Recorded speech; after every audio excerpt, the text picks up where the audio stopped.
the weather is getting crazy right now. But what I was thinking, what was on my mind was that, the body is always healing all the time, no matter what. Like our little trillions of cells just constantly building up and trying to create a better environment for them to thrive.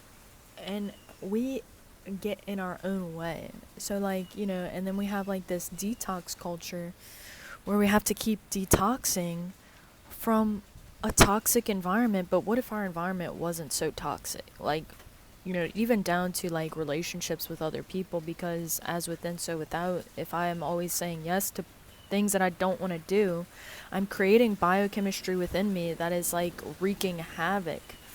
But then, more in a food dimension, I've been doing a lot of research with the carnivore diet because I just started it recently. There's this lady, I watched a podcast yesterday on No Carb Life. She was an herbalist for 40 years. That's a long time. And she said she had started carnivore diet, and within 7 weeks, she is questioning her entire herbalist career and the advice that she's given to people. She had like arthritis in her joints for decades, and there's this thing that people talk about. It's called oxalate dumping, but oxalates is one of the plant toxins or anti-nutrients. There's phytates, tannins, oxalates, and basically the plant is fighting for its life. As opposed to eating animal protein, there's no anti-nutrients. But they call it oxalate dumping, and people will get like really sick while they're detoxing. And she said she was like incapacitated for a few days. They call it keto flu. But basically the body is like secreting all the stored anti-nutrients, and things like oxalates, they store themselves in the joints allegedly. But she said that she had this joint pain like in her wrist, and after she went through this little terrible withdrawal keto flu experience, her joint pain was gone. So it's just crazy. It's just crazy, like, a lot of people have arthritis, that we have so much itis. We have, the body is giving off too much heat. Our entropy is too high and it exhausts us. And then you hear stories like this. I mean, tons of stories of people switching over to the carnivore diet, having these experiences. And the thing is like when you're eating animal protein, like the biochemistry of it is pro mitochondria.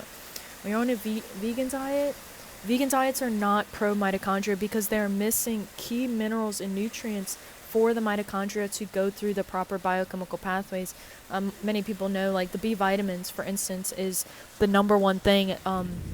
Like B12 deficiencies, iron deficiencies, that we, that vegans tend to experience. A lot of people who actually have switched over to the carnivore diet, they were 100% vegan before, so they go through this heavy oxalate dumping phase.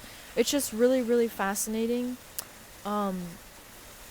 What happens when we step out of our own way and allow our bodies to heal.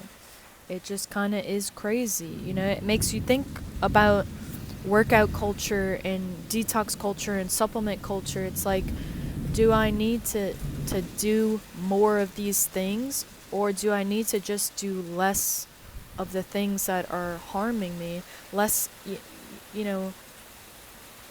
it's like working up the current rather than working, floating with the current.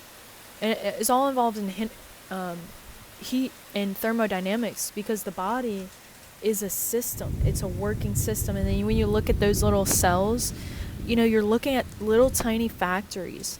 And all these factories, like, the more inefficient they are. So, like, if I'm on a vegan diet, I'm not giving my body what it needs. I'm not giving my cells what it needs to function. These amino and fatty acids, we call them essential because we must obtain them through our diet.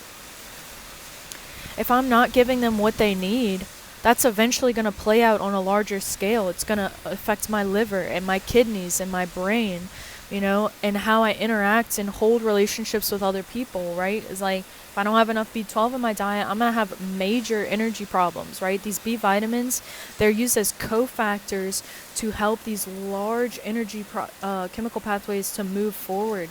Same thing with magnesium and zinc. It's so beautiful. It really is so beautiful. And I think the biggest thing for me is like being able to tan more. I talk about phenylalanine and tyrosine, how these actually create melanin and push forward these melanin pathways in our body. They protect us from UV light so that we can go into the sun and get the benefits of being in the sun, because there's so many benefits like vitamin D synthesis, nitric oxide release, vasodilation of the blood vessels, and again, like, we go into the sun, we're sweating, we're dumping, we're detoxing. So we want to be able to build the capacity to be in the sun because of those healing properties. So anyway, that's all I got. The rain is so beautiful. I love sitting outside when it rains. And so yeah, I hope this video was helpful for you. Again, that I think the title of that No Carb Life podcast was Herbalist for 40 Years, or Carnivore After 7 Weeks, something like that. But really crazy how quick the results come. And I hope you get the chance to do your own research as always. But I wish you the best of luck, and I'll catch you later.